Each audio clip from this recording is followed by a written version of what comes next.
Good afternoon, everyone. Aron here from the Worley Bugger Fly Company, bringing you your weekly Yakima River fly fishing report, riverside from the upper Yakima River. Big changes happening right now. Water on a drop, dropping a few hundred CFS every few days. Not quite low yet, but heading that direction. One thing to keep in mind, make sure that you're keeping your head on a swivel. Things are moving around, even though it's not high water, it's low water, which also moves things around. So make sure you're paying attention out there. Be safe. Bug-wise, still in terrestrial season, not a whole lot has changed there. Hoppers, ants, beetles, pretty prevalent right now. Those things are going to start phasing out here pretty shortly. And we're going to kind of come into our fall insect hatch, which will be crane fly, October caddis, blue wing, and the short wing stone.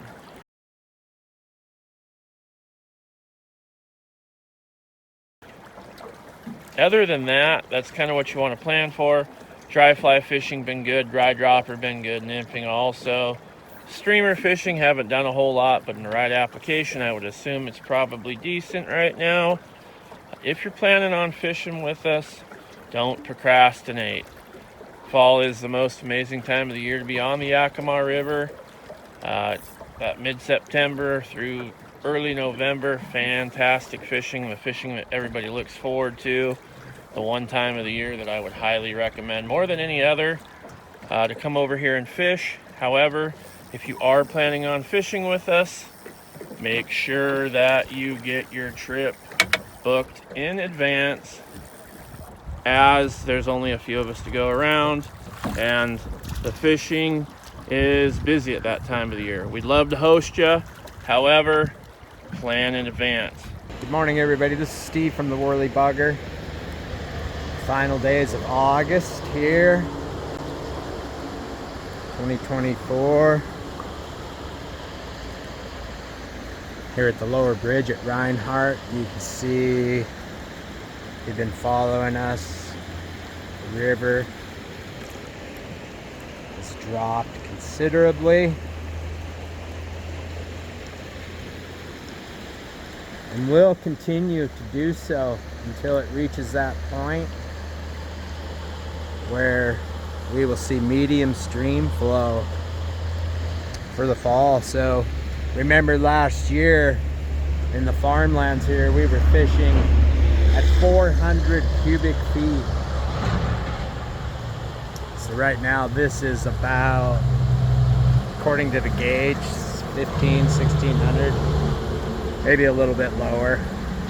Keep in mind, underneath the bridge there, we had a lot of problems last fall with boats. There's a lot of old bridge pilings that are going to be exposed as the river continues to drop. That's a really problem area. So you got to have a heads up, especially when you're launching from Reinhardt here. It's always good to pull your boat up as far as you can, you know, and meander across. And now it's going to even be tougher with that tree in the way. That's really going to create it's going to create a problem trying to get across the river, you know, quickly, you know, and get through the slot. It's near impossible to get through on this side, so you got to go through on the far side. So that is definitely going to be an issue. So heads up on that.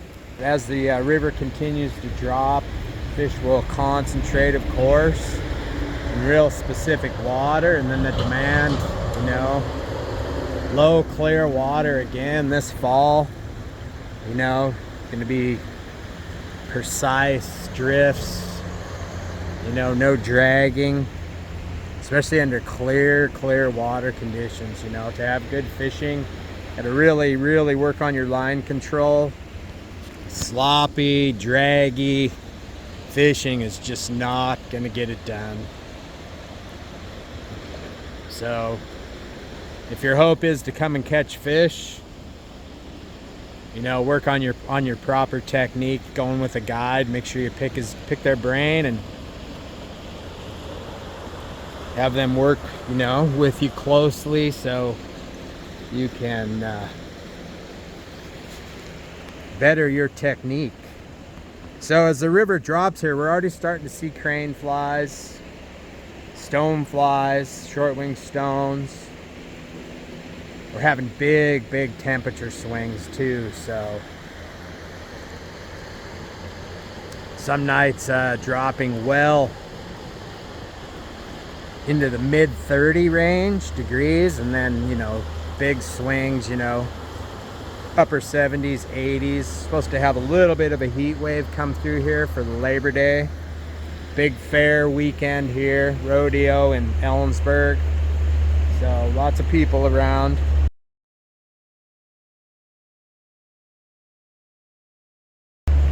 One thing to keep in mind too, you know, lots of new people went out, you know, during COVID and bought boats, you know, and unfortunately all the boat manufacturers don't provide a boat launch etiquette.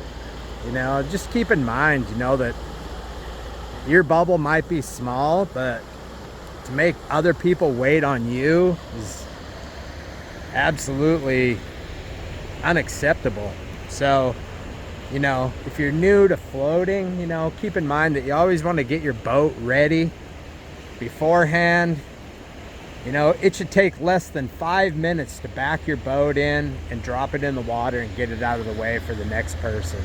You don't sit in the boat launch for 20 minutes getting your boat ready, making other people wait on you. Like, that's freaking ridiculous. Like, wake up, man. The world don't revolve around you, so get your boat ready in the parking lot. When it's ready and it's your turn, back your boat in, dump it in, get it out of the way, move your rig so the other guy can get in. You know, everybody wants to have a great day on the river, so don't be that guy. It is Labor Day. We, of course, will be laboring at the Worley Bugger. We'll be open all weekend, so if you have any questions, give the fly shop a call. Talk to Greg or David. Fall fishing is just around the corner, so probably our most popular fishing of the year. You know, lots of great hatches, great time to be on the water. River's dropping, the leaves are starting to change, so September, October, November, you know, it's a great time for fishing, to be outdoors. So give us a call if you want to set something up. Other than that, we got some construction going on at the pro shop, and we're getting her all ready. Had a little expansion that we did this summer, and now we're in the midst of shifting everything around. So sorry for the mess, but should be just a few more days and we'll have her all up and going. So everybody enjoy your holiday weekend, and we look forward to seeing you. Be safe if you're traveling. Anyway, hope everyone's having a fantastic week. Hope to see you out here. Tight lines.